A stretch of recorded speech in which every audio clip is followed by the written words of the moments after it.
Le 25 octobre prochain, les Ivoiriens se rendront aux urnes pour élire leur président. Un scrutin que nous souhaitons bien sûr apaiser, signe de la maturité démocratique de la Côte d'Ivoire. Et pour y parvenir, le dialogue est essentiel. C'est dans cet esprit justement que Polari Association lance les Bay Night Show, une série de webinaires pour échanger sur des sujets qui préoccupent la jeunesse avant, pendant et après l'élection présidentielle. Bienvenue en tout cas à ce tout premier numéro. Ce soir, nous aborderons un thème crucial, je cite, réseaux sociaux, avantages et inconvénients, comment ne pas se faire avoir, fin de citation.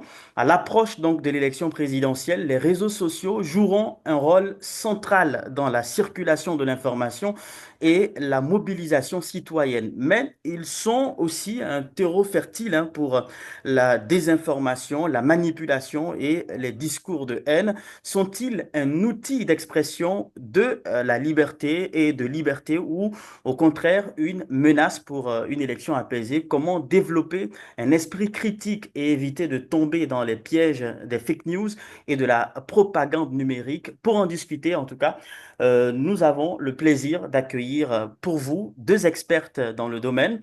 D'abord, Madame Haïfa Daoud, elle est spécialiste en intelligence artificielle et artiste numérique, fondatrice de Loki, une entreprise spécialisée en IA, intelligence artificielle donc, et réalité augmentée.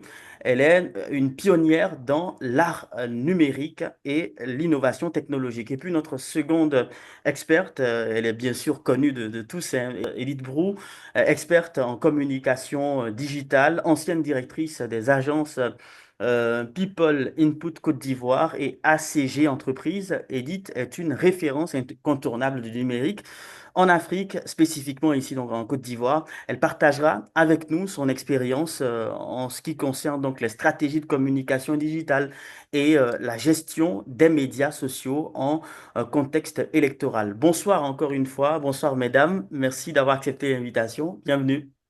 Bonsoir, merci beaucoup Aziz. Je propose que nous mettions tout de suite les pieds dans le plat, juste le temps pour moi de souhaiter encore une fois la bienvenue à tous ces jeunes, toutes ces personnes à travers la Côte d'Ivoire et également en Afrique, hors du continent, qui prennent part donc à cette rencontre, à ce webinaire.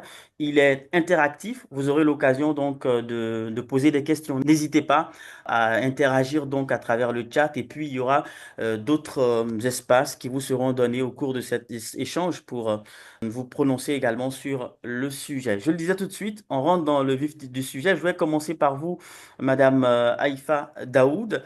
Merci encore une fois d'être là. Alors, les réseaux sociaux sont souvent présentés comme des outils de liberté d'expression, mais aussi comme des plateformes de désinformation. Selon vous, comment faire la part des choses? Alors aujourd'hui, il faut savoir que à l'époque de l'avènement des réseaux sociaux, on va toujours dire que les réseaux, c'est le coupable idéal. Les réseaux, ben, c'est les mots de tous les jours. Malheureusement, non. Pourquoi? Parce qu'il y a une nouvelle chose qui rentre dans l'équation, c'est l'intelligence artificielle. Déjà, à la base, on avait bien sûr les fake news, la désinformation, mais sauf que là, on a quelque chose de nouveau qui est l'intelligence artificielle. Et c'est compliqué de faire la part des choses aujourd'hui parce que tout ce qu'on voit semble vrai, tout ce qu'on lit semble vrai. Et on joue beaucoup sur les émotions. C'est pour ça qu'on parle même de mésinformation. Donc on va vite transférer sans vérifier. On est sous le coup de l'émotion. Il y a vraiment toute une méthodologie derrière. C'est pas simple de différencier une fake news d'une vraie source, mais je pense que ça passe par une éducation aux médias. Ça passe par une sensibilisation. On entend plusieurs termes, hein. Déjà, on entend désinformation, on entend fake news, Mhm. mésinformation. Est-ce qu'on peut avoir peut-être quelques nuances par rapport à ces différentes terminologies qu'on entend très souvent? Alors, une mésinformation, pour faire simple, c'est une information inexacte qui est partagée Hmm, automatiquement. Je vais vous donner un exemple tout simple, hein. On va hmm, voir qu'il y a des manifestations à Bobo. On ne hmm, vérifie pas cette information-là, on la hmm, partage. Peut-être que j'ai aucune intention de nuire ou d'amplifier ou d'aggraver même ce cas, mais je vais hmm. automatiquement le partager à mes parents, à mes amis. Ah, tu vois, il y a des manifestations à Bobo. C'est de la mésinformation. Je ne suis pas à l'origine de cette fake news, mais je la propage. Mm. Et il faut savoir que les algorithmes, aujourd'hui, toutes ces fake news vont plaire aux algorithmes, hein, parce que plus vous partagez, ben plus ça remonte à la surface et cette fake news est amplifiée. Et donc, une fake news, c'est vraiment quand c'est manipulé, cette information est manipulée intentionnellement. Pour vous donner une idée, il y a 19% des fake news sur le Covid qui ont été manipulées à partir de vraies sources. Donc, on va vraiment prendre un vrai titre, hein, d'un journal et la manipuler un peu à notre sauce et la propager pour faire encore plus vrai et encore plus sérieux, je vais dire.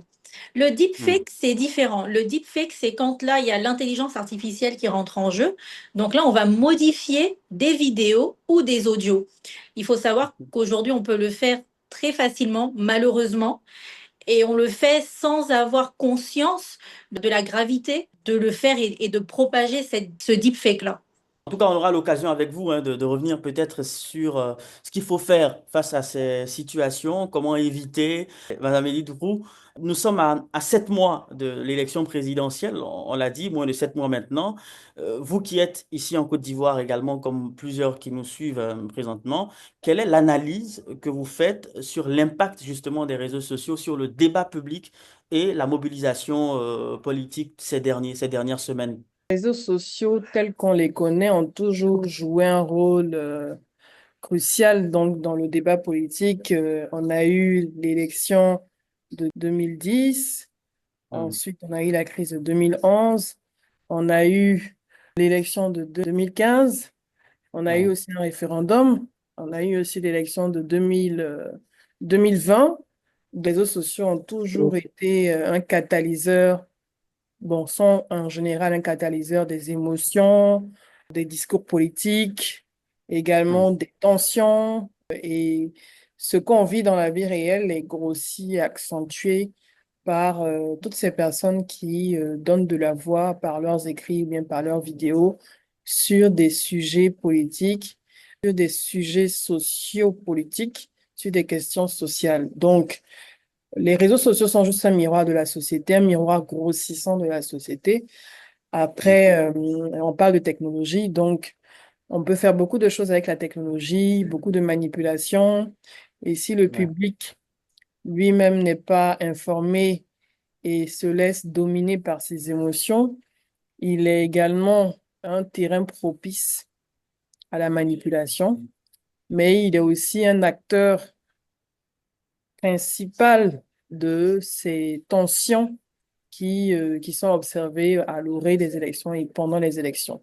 Donc, Mhm. les réseaux sociaux sont cruciaux et il faut Mm. pouvoir en faire un espace sain de discussion où on privilégie le débat Ouais. euh, à un certain niveau en termes de réflexion intellectuelle, en termes de discours courtois et Mm. surtout en termes de vecteurs de diffusion d'informations vraies, informations vérifiées. Après, bon, face à des hommes politiques qui ont des ambitions, Mhm. chaque parti a des ambitions, chaque parti utilise les armes à sa disposition, les relations publiques, la communication, la manipulation, parce que le but, c'est de Mm. gagner une élection. Donc, chacun des camps utilise tous les retorts possibles et inimaginables, avec tous les outils possibles et inimaginables, pour pouvoir manipuler la masse. Maintenant, c'est à la masse de savoir que elle est un outil, elle est un terreau fertile qu'on peut manipuler comme et malaxer comme de la pâte à modeler. Donc, si la population est consciente de ça et que la population s'éduque et s'informe de tous les outils de manipulation qui sont utilisés à travers les nouvelles technologies et les réseaux sociaux, elle, en tout cas, elle peut limiter l'impact et l'influence qu'ont des personnes mal intentionnées pendant ces périodes électorales de pouvoir les manipuler et de les mener sur le terrain de la violence. Aujourd'hui, on peut dire qu'il y a parfois des réseaux qui se créent ou bien des comptes qui se créent spécifiquement à des fins donc, de manipulation durant cette période. Même avant, même en griffe, en temps normal, c'est du D'accord? business. Et les avatars. Les avatars existent tout au long de l'année, pas uniquement en période électorale. Peut-être en période électorale, peut-être qu'il y en a de spécifiques qui se créent, mais sinon tout au long de l'année, les avatars existent pour Mhm. chacun des camps. Le but, c'est de pouvoir avoir le maximum de profils qui sont capables de réagir rapidement sous un post, sous une publication, comme un essaim d'abeilles, pour venir Mhm. changer la tonalité des commentaires. Si un Ouais. commentaire démarre négativement et que l'essaim d'abeilles d'avatar arrive pour apporter des messages positifs, des commentaires positifs, ça change la donne des commentaires. Donc, ça existe. C'est comme un outil de travail. Voilà, les avatars. Après, c'est de bonne guerre. C'est surtout aux populations de savoir quand elles ont affaire à un avatar ou pas. Et de savoir que c'est un outil de travail en communication qui est utilisé par voilà, toutes les chapelles politiques. Même des personnes lambda utilisent des avatars pour pouvoir s'exprimer, se lâcher sur les réseaux sociaux sans qu'on sache. Souvent, c'est des directeurs d'entreprise, ce sont des personnes, des cadres d'entreprise, des entrepreneurs qui ont des avatars en fait. Donc, c'est pas uniquement spécifique en période d'élection. Au contraire, les avatars s'entraînent en période calme. On est toujours en train de subir, comment je peux dire, la peur, la crainte quand on se rapproche en période d'élection avec tout ce que Effectivement. ça compte. Mais sinon, c'est des profils qui sont là au quotidien avec nous et qui réagissent en temps réel pour essayer de changer l'opinion. Aïfa Daoud, est-ce que vous partagez justement ce point de vue-là? Il y a des avatars à tout moment, comme le disait Madame Brou, et au-delà de cela, le citoyen lambda qui ne maîtrise pas justement les rouages du monde du numérique, comment lui il fait justement face à ce genre de choses qu'il observe ça et là? Alors, déjà, je suis à 100% d'accord hein, avec Edith. Il faut Mhm. savoir qu'aujourd'hui, quand on est sur les réseaux, que ce soit Facebook, TikTok, Instagram, c'est alimenté par de l'intelligence artificielle, des algorithmes de recommandation. On Mhm. vous montre ce que vous voulez voir. Ouais. Et les individus ont tendance à croire tout ce qui rentre en adéquation avec leurs croyances. Donc, et simplement, l'IA, elle va vous faire une petite bulle tout autour de vous pour vous montrer ce que vous voulez voir. En temps de guerre, si vous êtes avec tel parti, tel pays contre tel pays, il va vous montrer que ça. Et à un Mhm. moment, on se retrouve dans cette bulle, on n'arrive plus à réfléchir, on n'arrive plus à se dire est-ce que c'est vrai ou faux, parce qu'encore une fois, on a les émotions qui rentrent en jeu et on va sur des dérives populistes. Et en Mhm. temps d'élection, c'est encore ça. Si on aime tel parti contre un autre parti, l'IA elle va simplement nous montrer ce qu'on veut voir. Après, est-ce que c'est vrai ou pas? Il faut chercher, il faut aller aux sources. Et puis, il faut savoir une chose, c'est que aujourd'hui, beaucoup de personnes vont jouer sur les vérités cachées. C'est un peu les investigateurs qui sont les nouveaux journalistes vont Mhm. répandre sur les réseaux sociaux ce que vous ne savez pas, je vous le montre. Et nous, parce qu'on a ces tendances aujourd'hui, malheureusement, à être complotistes, on va croire Oui. tout et il y aura cette méfiance envers les vrais experts. Aujourd'hui, si vous avez un expert sur une chaîne télé nationale qui va vous dire par A plus B ce qui se passe, et que vous avez une autre personne sur les réseaux, sans éducation numérique, vous allez dire c'est la personne sur les réseaux qui a raison, parce qu'elle va jouer sur vos émotions, et à un moment, on ne réfléchit plus. Qu'est-ce qu'il faut faire, le citoyen lambda? Comment réussir justement à déceler la vraie information de la mauvaise pour ceux qui nous écoutent et qui nous regardent présentement? Et déjà, aller à la recherche des sources. Généralement, quand vous avez une information, si vous avez qu'une seule source, elle n'est pas forcément fiable. Je vais vous D'accord. donner un petit exemple. Si aujourd'hui vous voyez que le Louvre en France est en feu sur WhatsApp et que vous ne partez même pas juste le basique, aller sur Google pour checker, il y a un problème. Il Mhm. suffit juste d'aller sur Google, mettre le Louvre est-il en feu et tout de suite vous allez voir que les médias tels que RFI et autres vont relayer cette information. On ne le fait pas parce que, encore une fois, on a cette tendance à partager et c'est ce qui est de la mésinformation. On partage à tout va. Donc Ouais. aujourd'hui, c'est aller à la recherche de la source, voir déjà la date, voir ce qui est dit est fiable parce que des fois, dans toutes ces fake news, on a même des fautes d'orthographe. On ne le remarque pas. Donc, Ouais. c'est important. Et aujourd'hui, il faut savoir que même, il y a quelqu'un qui parle de fast-checking. Ça, c'est important. Et Oui. aujourd'hui, ça va prendre tout son sens parce que malheureusement, Meta à qui appartient Instagram, Facebook, WhatsApp, ben, ils vont lever cela. Bon, dû Mm. aujourd'hui la politique américaine. Donc, c'est encore plus, je vais dire, encore plus grave pour encore vraiment accentuer cette façon de faire et cette façon de s'éduquer à aller rechercher les, toutes ces sources-là pour voir des incohérences. Si aujourd'hui on vous dit qu'il y a une manifestation, ben vous partez simplement sur le site officiel du gouvernement, vous partez sur les pages Facebook officielles pour voir si vraiment il y a une manifestation ou pas. Ben, on Mm. ne le fait pas. On relaie, on Je suis commente. d'accord que les voix officielles, telles que vous le disiez tout à l'heure, ne vont cacher s'il y Ben, a voilà, effectivement vous voyez des... exactement, parce que là encore, il y a cette méfiance envers le Ouais. gouvernement et Mm. on se dit, ben non, il y a vraiment une manifestation et ça s'est passé, hein. Notamment, il y avait sur les réseaux un appel à la manifestation. D'abord, ça a été, je pense, contre les Nigériens, si je ne me trompe pas. Ensuite, contre Mm. les Libanais. À la fin, certaines personnes sont même allées sur le lieu du site en question, sauf que là, c'est les forces de l'ordre qui les attendaient et il n'y avait Mm. aucune manifestation autorisée. Et c'était même, le gouvernement l'avait même dit sur les réseaux. Mais on ne prend Mm. pas la peine de chercher cette information-là. Madame Brou, peut-être sur la même question, comment, qu'est-ce qu'il faut faire? Je parle bien sûr du citoyen lambda qui n'a pas forcément cette éducation au numérique. Et comment fait-il pour démêler le vrai du faux? Dans le même sens que Haïfa, c'est simplement du fact-checking. Je pense Mm. qu'à ce stade, on a un téléphone, on dispose d'un téléphone portable avec une connexion Internet. Mm. On fait pareil que dans la vie réelle. C'est-à-dire que vous recevez une information Mm. dont vous n'êtes pas à 100% sûr. Vous posez des questions. Souvent, ce qu'on appelle les bérets. Dans la vie réelle, oui, à cela, on m'a dit que, on m'a dit que, on m'a dit que. Et nous, Mm.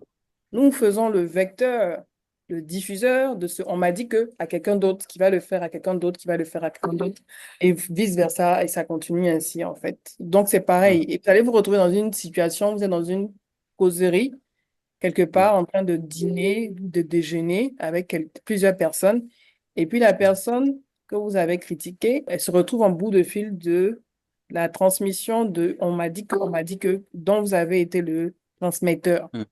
C'est Mm. pareil. C'est clair on se fait tout savoir forcément par des fake news ou de la mésinformation, donc qu'ils soient intentionnels ou pas.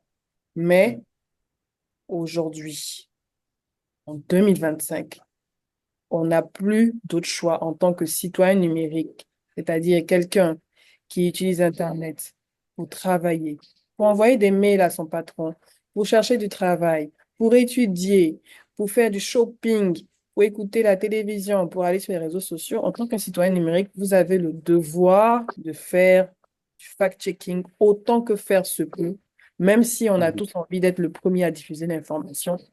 Vous devez être le premier à vérifier ce que vous transmettez. C'est clair qu'on peut aussi faire confiance à la personne qui nous donne l'information. Ça peut être un média qu'on appelle média d'autorité. Les médias d'autorité, ce sont des médias mainstream, par exemple Abidjan.net, Infodrome, ou bien France 24, RFI, voilà, Jeune Afrique et tout ça. Mais eux aussi, parfois, ils transmettent des informations qui peuvent être parfois fausses et c'est arrivé à plusieurs Mm. reprises.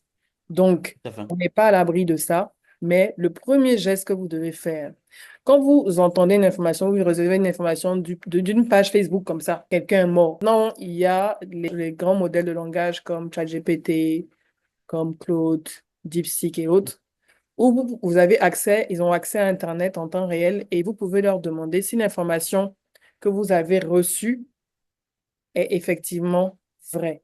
Si aucun des médias d'autorité n'en parle, prenez le temps d'attendre. Si l'information elle est vérifiée, à un moment donné, ces médias d'autorité vont en parler. D'accord.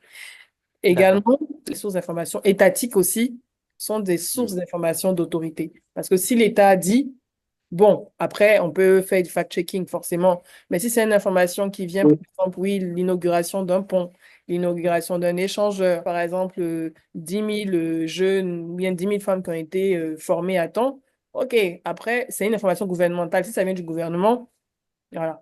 Après, il peut y avoir des débats, forcément, Mm. mais ça vient du gouvernement. Si D'accord. À un moment donné, le gouvernement veut se reprendre sur une information qu'il a donnée. Vous avez fait le screenshot pour dire, ah, mais moi, j'ai pris l'information chez vous, c'est vous qui êtes le média la source d'information étatique. Donc, Ouais. vérifiez l'information que vous recevez. Faites le maximum de vérifications sur les sites d'information d'autorité, en tout cas les médias mainstream qui sont connus. Et aussi, faites de telle sorte que, avant de diffuser, prenez le temps de vérifier, de sourcer le maximum, analyser les différentes sources avant maintenant de pouvoir faire votre résumé et maintenant le diffuser. Après, on est tous Euh, pressés. Forcément, on a envie de diffuser, mais prenez ouais. le temps de vérifier au maximum. Est-ce que le premier réflexe, si j'ai bien compris, ce n'est pas forcément de partager l'information qu'on a vue ou encore de faire des commentaires? Est-ce que c'est pas ça le premier réflexe que l'on doit avoir? Le premier réflexe, ce n'est pas de partager. Oui, Hmm, ça arrive, on va partager parce qu'on peut-être on fait confiance à la source.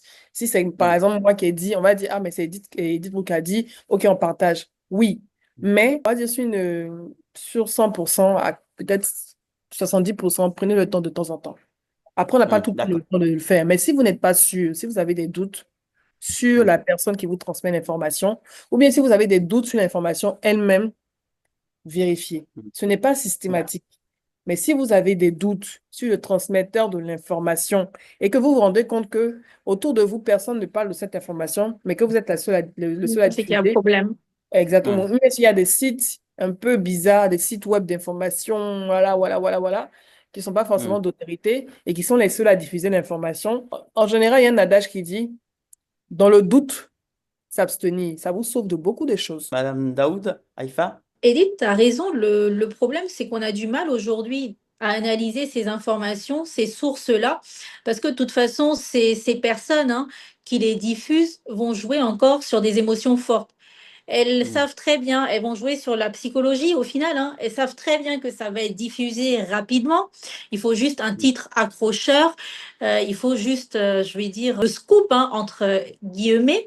Et nous, hmm. en tant qu'humains, on a envie de le partager, que tel oncle, il le sache vite, je te l'avais dit, ils sont comme ça. On doit normalement analyser ces sources-là, parce que beaucoup ne le savent pas, mais en cas de partage de mes informations, donc de fake news, on peut aujourd'hui être en porte-à-faux avec la loi. Donc, on peut Hmm. être aujourd'hui poursuivi, pourtant on n'a rien fait. Moi, je vais juste dire, ah non, moi, je n'ai rien fait, j'ai juste partagé ce que j'ai vu sur Internet. C'est pas aussi simple que ça, parce qu'aujourd'hui, on devient acteur de cette fake news-là parce qu'on l'amplifie.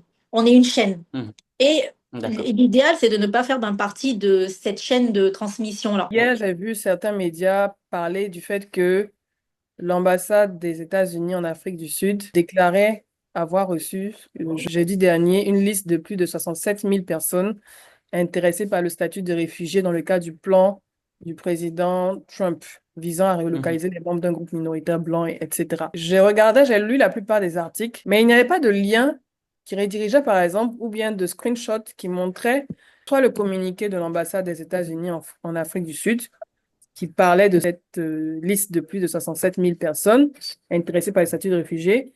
Je n'ai pas vu sur le compte Twitter de l'ambassade des États-Unis en Afrique du Sud cette information.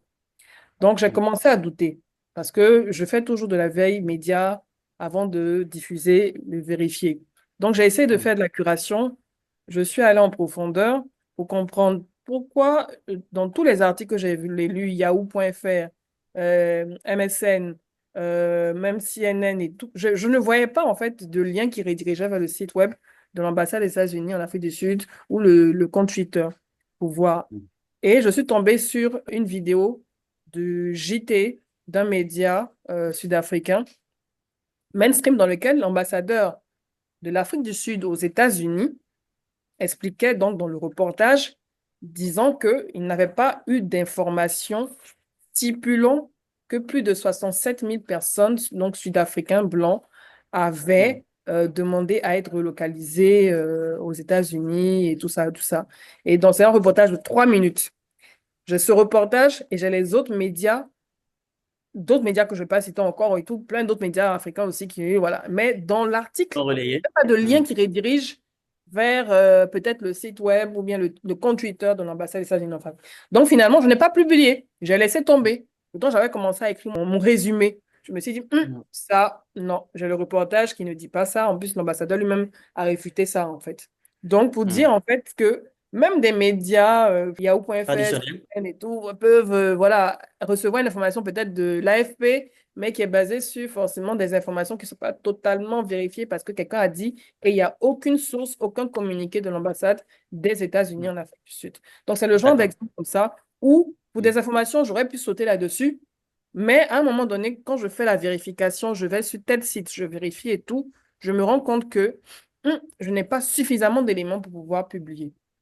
Je voudrais qu'on parle un peu du rôle des influenceurs dans la diffusion justement de ces informations.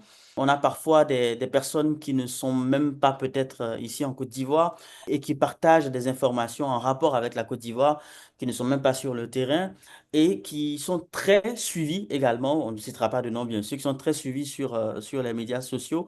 Un mot peut-être sur ces influenceurs-là. Madame Daoud, dites-nous sur la question donc des influenceurs. Ils vont jouer sur des sujets sensationnels, encore une fois complotistes. C'est complexe parce qu'il y a aussi cette manière de véhiculer l'information, des fois même des partis politiques qui vont se servir de ces cyberactivistes-là.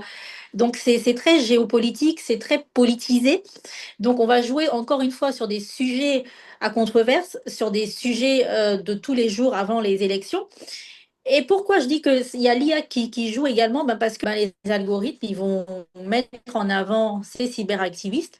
Eux vont encore avoir beaucoup plus de vues. Ce n'est que la parole d'une personne contre un gouvernement. Mais en soi, il y a aucune enquête. Aujourd'hui, quand il y a une enquête journalistique telle que Mediapart en France, quand ils sortent une enquête, et il y en a bien d'autres, c'est des journalistes qui vont enquêter des mois. Et là, on va vous sortir par A plus B tout ce qu'ils ont trouvé avec documents à l'appui. Sauf qu'aujourd'hui, l'internaute lambda, vu qu'il n'a pas eu cette éducation aux médias, et vu qu'on est dans cette idée du complot, on va tout croire. Et eux peuvent diffuser toutes ces informations, toutes ces fausses informations, parce qu'ils sont à l'extérieur. Madame Brou, Je pense que je rejoins également Haïfa. Ce que je disais, ce sont des outils, que ce soit les leaders d'opinion, que ce soit les influenceurs, ce sont des outils comme les avatars en fait. Donc, c'est à la population d'avoir conscience. Le but, l'enjeu, c'est elle. Voilà. C'est le terreau fertile pour être manipulé. Et si on a une population qui n'est pas suffisamment éduquée, informée, cultivée sur ces notions, qui est facilement influençable et poreuse parce que prête à absorber tout ce qu'elle reçoit comme information et à ne pas faire appel à son esprit critique. Alors, pour faire appel à un esprit critique, il faut vérifier l'information, il faut se poser des questions, il faut se questionner, il ne faut pas tout gober en même temps, en fait. Et ça, c'est pas évident pour tout le monde parce que c'est pas des choses, malheureusement, qu'on apprend à l'école. À l'école, on ne nous apprend pas à avoir cet esprit critique. On nous apprend à recevoir du top, avaler, à se taire et ensuite à regurgiter ça, comme on appelle le boileau, dans des devoirs. et puis redonner. Et puis, tu as bien redonné, comme voilà, le boileau, tu as un truc, c'est ça, tu es bon, tu es dans le moule. Voilà, faut pas trop te poser des questions. Fais ce que tu as à faire. C'est ça le terreau fertile. C'est excellent pour les communicants. C'est un terreau excellent également pour les manipulateurs, les populistes, les politiciens. Parce qu'un politicien, il sait que s'il il dit à quelqu'un qui a une très bonne audience de faire quelque chose ou un buzz, mais les gens, s'ils sont très distraits, ils sont facilement distraits, ben, c'est excellent. On détourne ton attention. Et les observateurs qui sont là, qui regardent, ils se disent, ah voilà, c'est bien, c'est exactement ça. Ils ont oublié, ils sont passés à autre chose. C'est pour ça qu'on dit en Côte d'Ivoire, pour tuer un buzz, tu crées un autre buzz. On sait manipuler la masse. On sait la façonner, la modeler comme de la pâte à modeler. C'est comme, je suis désolée du terme, c'est comme des laboratoires, des rats en laboratoire. Je suis désolée du terme, mais c'est comme ça que ceux qui sont dans des grandes sphères, quand ils créent des outils de manipulation, ils voient les populations, en fait, comment elles peuvent être manipulées. Donc, c'est aux populations de se rendre compte que l'information que je reçois, ou bien de la manière dont elle est structurée, de la manière dont on veut me la faire accepter, ça insulte mon intelligence. Il faut que je me pose des questions. Et c'est aux jeunes de se poser des questions aussi. Parce que parfois, il n'y a même pas de preuves, il y a des accusations gratuites qui C'est sont créé, lancées. tu vois. Voilà, Donc, quand tu rentres en effectivement. profondeur, quand tu poses des Oui, questions, c'est tu voilà, analyses, exactement. il n'y a pas de fondement. Parce que c'est Ex- créé. Mettre une Oui. photo, puis mettre une citation à quelqu'un pour dire que la personne a dit ça. Mais comme les gens ne vérifient pas, Ils vont pas aller chercher, est-ce que effectivement telle personne a dit ça? Mhm. Et tu vas chercher, il y a rien. Mais Mhm. comme les gens sont dans le pressé, ils n'ont pas le temps de vérifier. Ah, il a dit ça, elle a dit ça, mais il est fou, elle est folle, c'est une menteuse. Et ça se transmet. Et on crée des légendes urbaines comme ça. En fait, c'est ça, pressé, et vu que peut-être, en guillemets, c'est leur parti politique, ben, on croit bien en son parti, on ne se pose pas plus de questions que ça.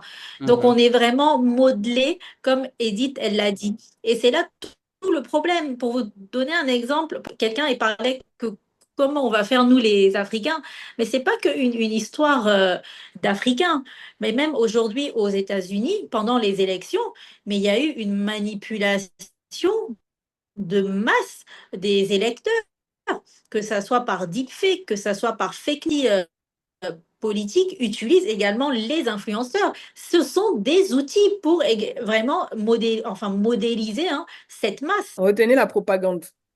La Mhm. propagande, c'est une action systématique visant à influencer l'opinion publique pour lui faire accepter des idées, des doctrines, Mhm. des croyances, principalement dans les domaines politiques ou sociaux.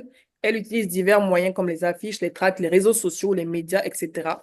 Donc, retenez quand vous regardez une information pour voir si vous n'êtes pas l'objet d'une propagande de médias, que ce soit les médias américains, que ce soit les médias occidentaux, tout le monde fait de la propagande. Après, ça dépend dans le sens dans lequel on le fait. Mais la propagande, c'est de ne pas être sujet et, comme on dit, victime de la propagande, d'où faire appel avec ton esprit critique. Voilà. Madame Brou, vous souhaitez réagir sur cette question, sur ce commentaire de Monsieur Kwasi qui estime qu'il y a parfois une part de vérité dans ce qui est dit par certains influenceurs, par certains cyberactivistes qui sont très suivis sur les réseaux sociaux. On est en accord. C'est ce qu'on dit. Hmm. Comment vous assurer que l'information transmise par la personne en face de vous est vraie ou fausse? Mhm. Comme on dit, c'est sa parole contre celle des autres qu'il accuse. Donc, Mhm. sur la base de quel élément vous faites votre analyse et votre fact-checking pour vous assurer que les informations qu'il transmet, que la personne vous donne, sont réelles. Il a son vécu. Mais après, Mhm. dans le vécu, il peut y avoir beaucoup d'autres éléments comme des aspects subjectifs qui rentrent en ligne de compte. Raison pour laquelle, quand quelqu'un vous dit quelque chose, vous avez la possibilité de vérifier autour de vous, dans votre entourage, de mener vous-même votre propre enquête, comme un enquêteur, en recoupant les informations que vous avez entendues et reçues. Intéressant, c'est que là, tout à l'heure, le monsieur a dit, il y a une part de vérité dans ce qu'il dit. Mhm. Mais c'est Mhm. pareil que les fake news qu'on écrit. On Mhm. va aller d'un article vrai et on la modélise à notre sauce, au final. Et Exactement. Ouais. c'est ça. Et c'est ce qu'on... Et encore une fois, voilà, il a dit, il y a eu une fuite massive de données que personne ne sait depuis 2023, je pense. Moi, j'en ai Mhm. pas entendu parler. Et là, directement, il a dit, le gouvernement ne veut pas le dire. Donc, on est là dans le complot. Et c'est tout ce qui amplifie, en fait, des informations-là. De toute façon, quand on parle de fuite de données, il n'y en a pas qu'en Afrique. Il y en a en Mhm. Europe, il y en a aux Oui. États-Unis. C'est pas une chose nouvelle. C'est pas quelque chose qui concerne que l'Afrique.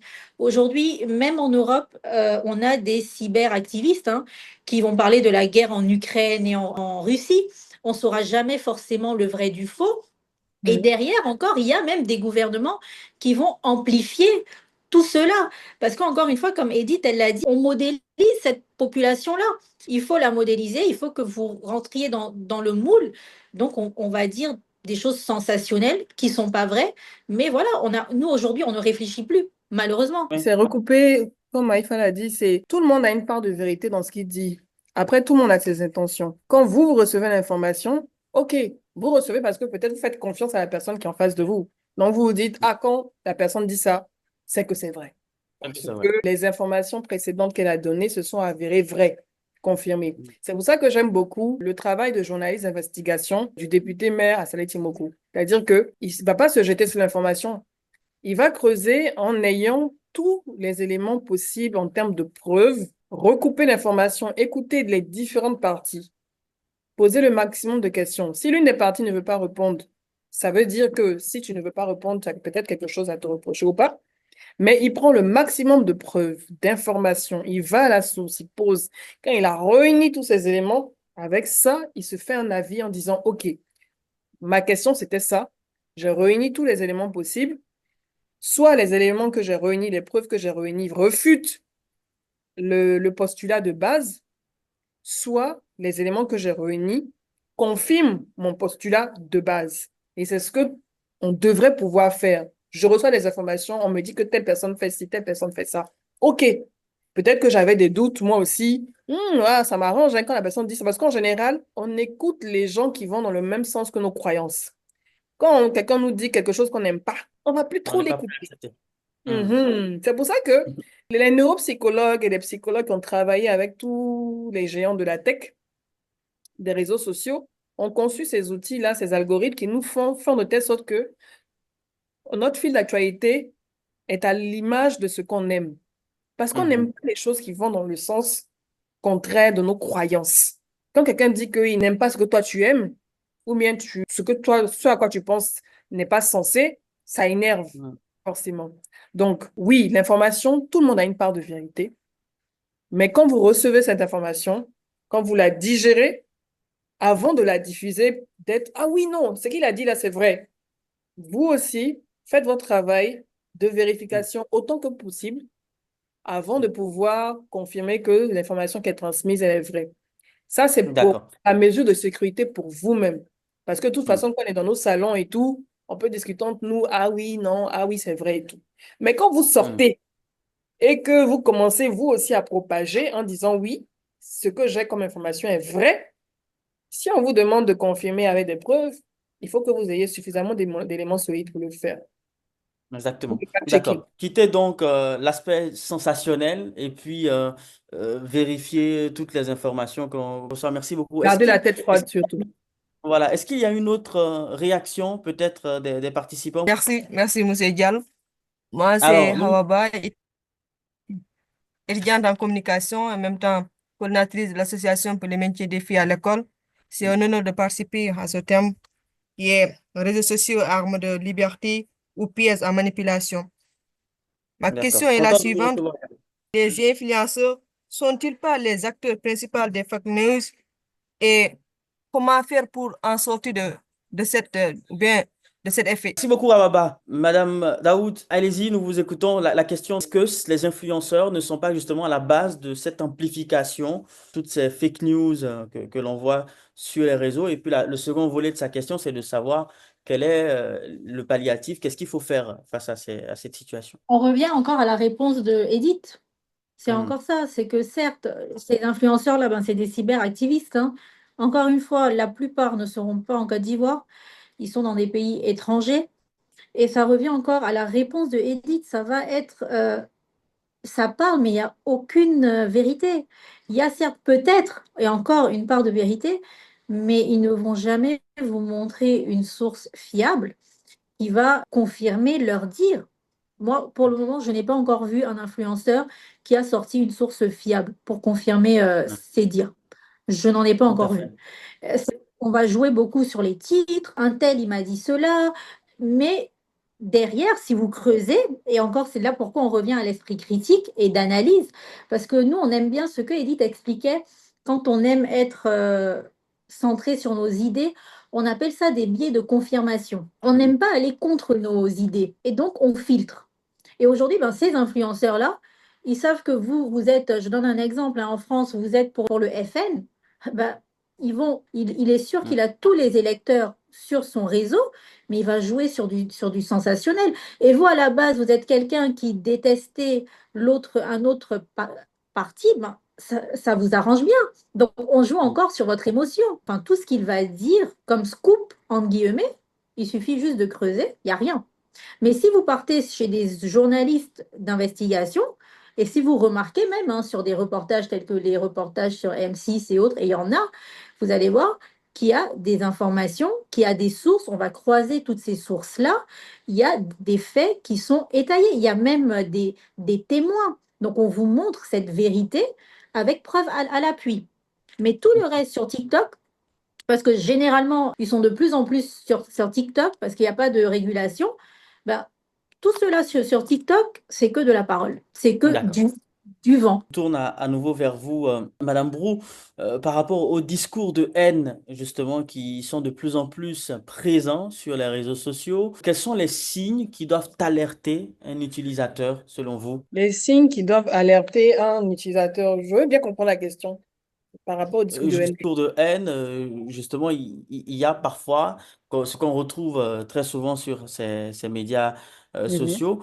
À quel moment on se dit, ben, il faut faire attention à tel discours? Je vais pas passer mon temps sur des vidéos ou des commentaires dans lesquels les gens expriment leur colère quotidiennement, sont dans les injures, dans les insultes, dans les invectives, où on n'arrive pas à se parler posément dans un langage cordial pour exprimer ses vérités. Si on n'est pas capable de présenter ses vérités, d'exprimer son opinion ou de partager son analyse dans un ton calme, posé et courtois, et qu'on utilise la violence parce qu'on est à court d'arguments, moi, en tant que personne, donc passant mon temps sur les réseaux sociaux ou bien les médias et tout ça, et je change en fait. Je vais là où il n'y a pas ces discours de haine en fait.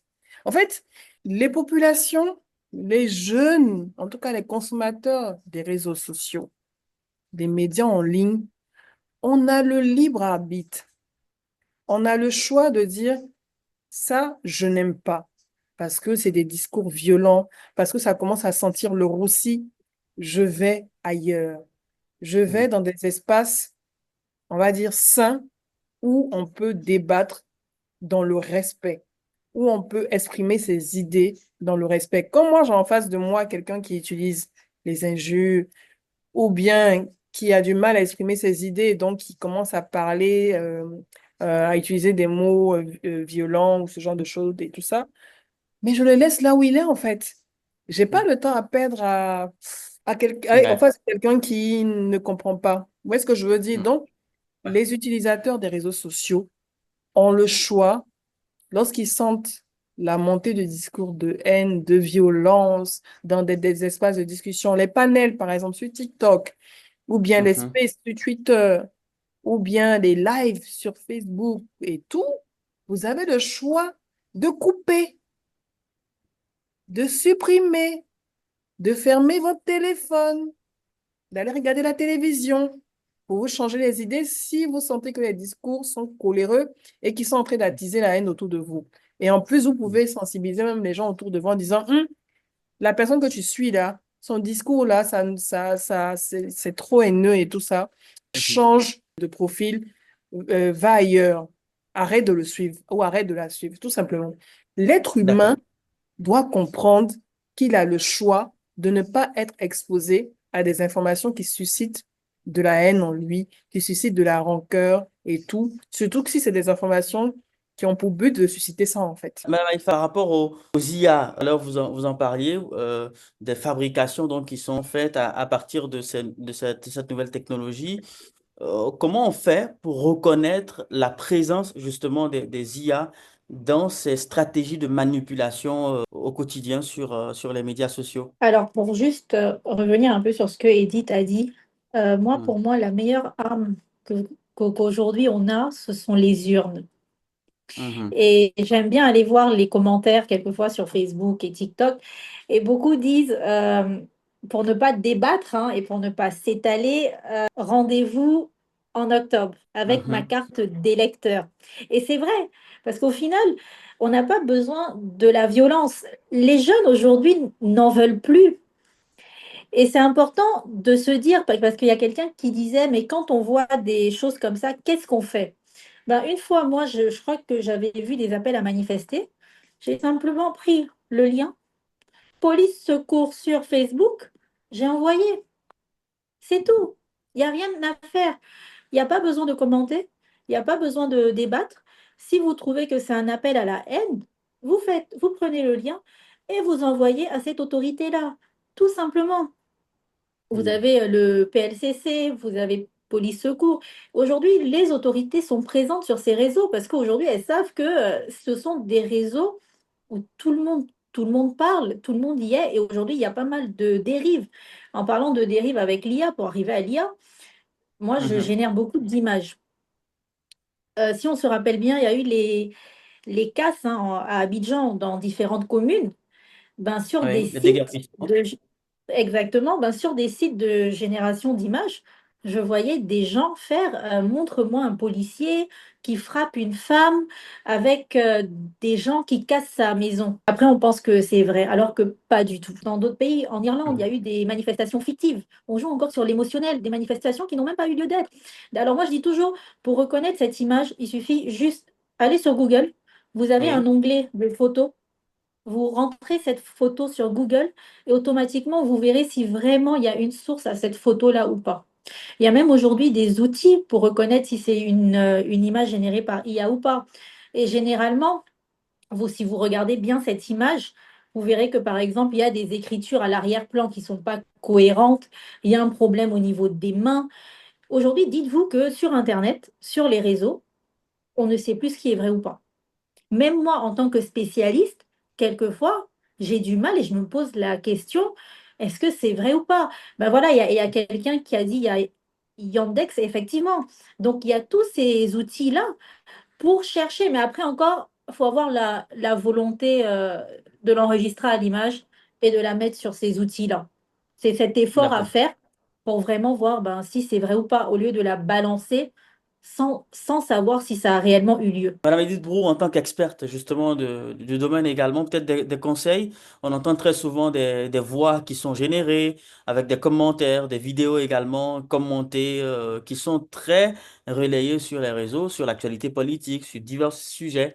Qu'est-ce qu'il faut faire? Quels conseils vous voulez donner à tous ceux qui nous regardent maintenant? Aujourd'hui, avec l'IA, on peut faire des voix. Ben, moi, je pourrais vous faire votre voix hein, tout de suite en Mm, 1 minute top chrono mm, et la balancer. Mais encore une fois, il faut écouter ben, cette voix. Des fois, c'est très bien fait. Après, je vais dire peut-être heureusement pour beaucoup, parce que pour moi, aujourd'hui, 80% des gens n'utilisent pas toute la technicité de l'IA. Et je vais dire, entre guillemets, c'est une chance. Par D'accord. exemple, pour ces images-là, vu qu'ils n'ont pas cette technicité, encore on arrive à voir que c'est une IA ou pas.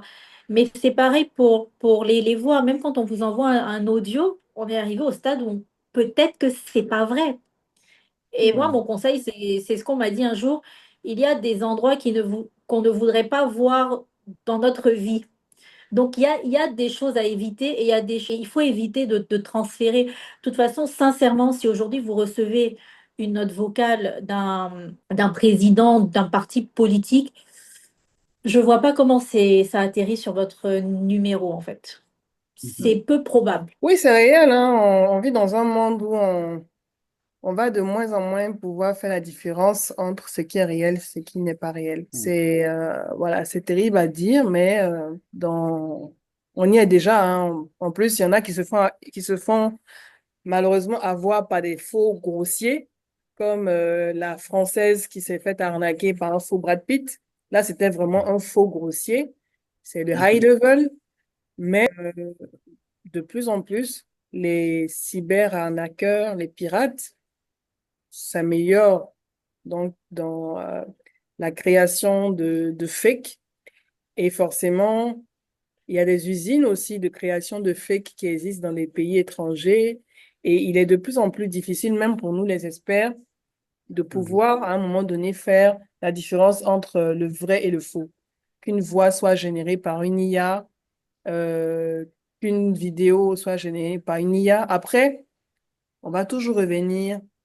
La seule barrière, la seule protection, quand vous avez vérifié que finalement, vous, avec votre esprit critique, vous vous dites, le président de tel parti politique là, je pense pas qu'il puisse dire à ses partisans de faire ça. Même si j'ai reçu ça par WhatsApp ou bien j'ai vu ça sur un compte TikTok avec sa Mhm. voix, j'ai des doutes. Et ça, c'est le dernier rempart, votre esprit critique. C'est la seule Mhm. chose parce que les outils vont se perfectionner. On pourra créer et on crée facilement des deepfakes vidéos avec des voix qui paraissent authentiques.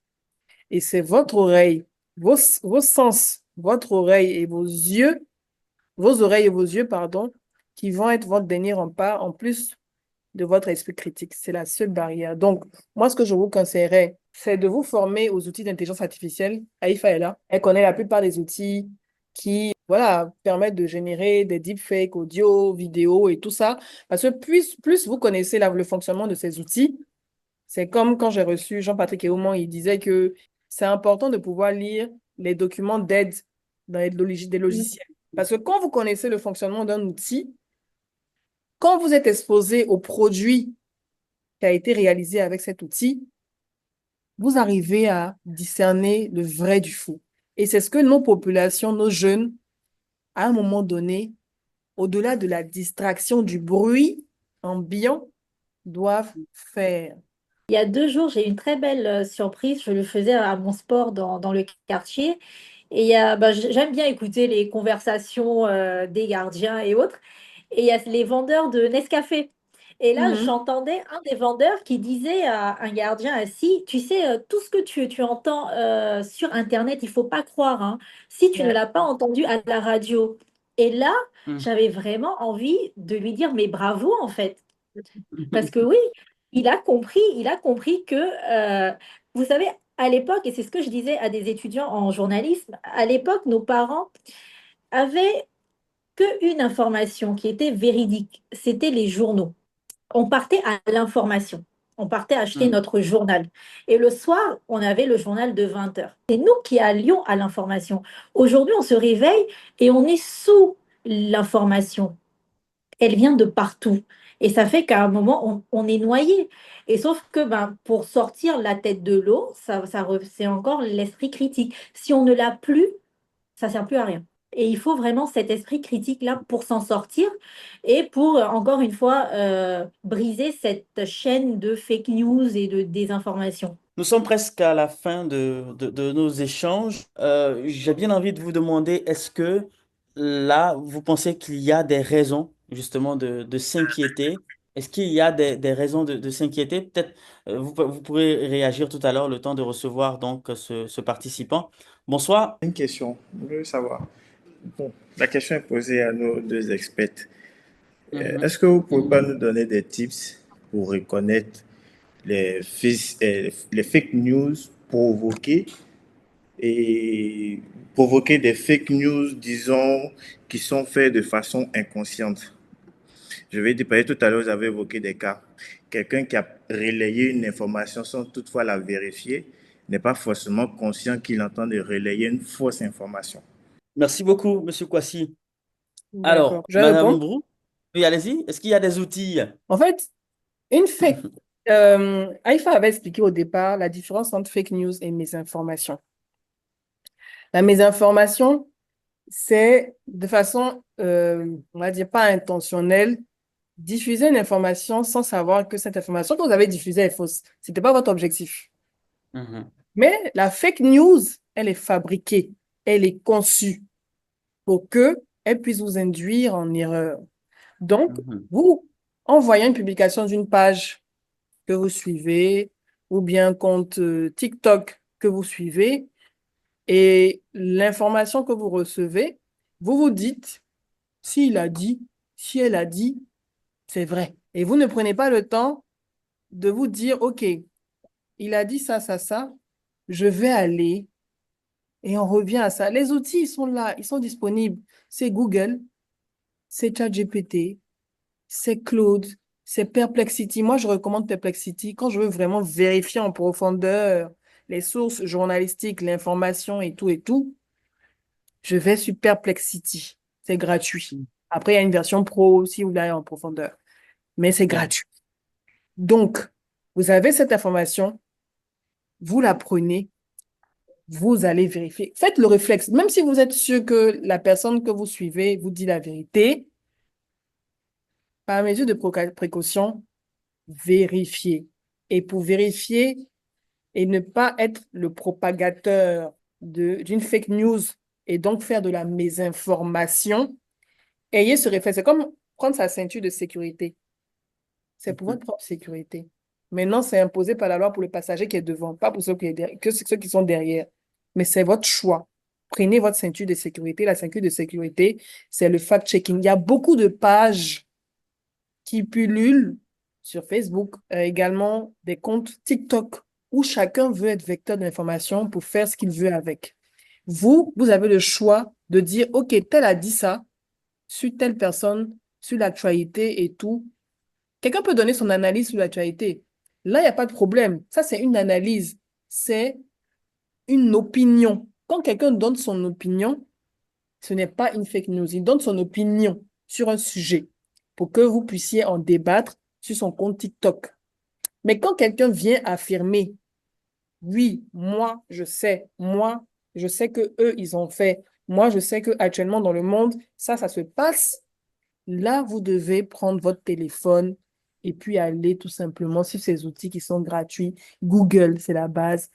ChatGPT, c'est la base. Perplexity, que je recommande, c'est la base pour vérifier. Quand vous êtes sûr qu'il y a des sources journalistiques qui ont confirmé l'information et que si on vous demande des preuves, vous pouvez faire screenshot et envoyer les liens pour vous dire, vous protéger, vous le faites. Parce que dans la loi, il faut savoir que si vous diffusez une fausse information, même de façon intentionnelle, vous êtes sous le coup de la loi en pénal. C'est pour ça que nous, on se précipite de partager là. La loi, vous êtes exposé comme un média ou bien comme les journalistes d'une certaine manière à ce que vous diffusez. Mais vous êtes sous le coup de la loi, dans le code pénal. Vous diffusez une fake news, même si ce n'est pas intentionnel, on va vous dire, mais pourquoi vous n'avez pas vérifié? Le législateur va vous dire, pourquoi vous n'avez pas vérifié avant de diffuser? Alors que moi, le législateur, moi, le gouvernement, je fais des campagnes de sensibilisation. Donc, vous êtes censé être informé du fait que vous ne devez pas diffuser de fake news. Pour vous protéger, vous devez avoir ce réflexe comme quand vous mettez votre ceinture de sécurité chaque matin. Les outils sont disponibles, comme je l'ai dit, Google, ChatGPT, c'est juste le réflexe de vérifier avant de diffuser. Maintenant, si c'est une opinion de quelqu'un qui a dit, lui, il assume son opinion. Vous voyez ce que je veux dire, non? C'est comme un débat. Comme Élisée Boloubeu, ou bien Daouda, ou bien mes collègues de Grand Talk, ils donnent leur opinion. Là, il n'y a pas de problème, c'est leur opinion. Mais quand la personne affirme que, si vous avez diffusé et que vous n'avez pas de preuves, c'est dans vos mains. Bah, d'accord, c'est bien noté. Merci beaucoup, Madame Brou. Moi, j'ai un numéro assez sympa sur WhatsApp, créé par des journalistes. Il suffit juste de l'enregistrer. Et quand on vous donne une information, vous demandez juste au numéro WhatsApp si c'est vrai ou pas. Et simplement, cette IA va aller chercher toutes les sources pour vous dire si vraiment ce que vous dites est avéré ou pas. Je donne un exemple, hein. On m'avait envoyé une vidéo quand il y a eu les événements au Congo. On m'avait Oui. envoyé une vidéo comme quoi il y a des manifestations en Côte d'Ivoire et qu'on était en train de casser Kaiser. Sur le coup, Mhm. moi, je l'ai regardé quand même à la vidéo. J'ai zoomé, j'ai vu quand même que les plaques, c'était pas des plaques ivoiriennes. Donc, vous voyez, là encore, on essaye, on Ouais, zoome, on des petits regarde, on détails. essaye Mhm. d'identifier. C'est des petits détails, en fait, qui ne trompent pas.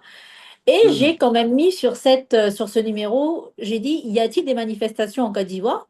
Directement, elle a cherché, elle m'a dit non, en Afrique, il y a des manifestations actuellement au Congo. Mhm. Directement. Donc, j'ai pas eu besoin, moi, parce que j'ai reçu cette information d'une tante diffusée et de dire n'importe quoi. Donc, Oui. effectivement, il y a des outils qui existent.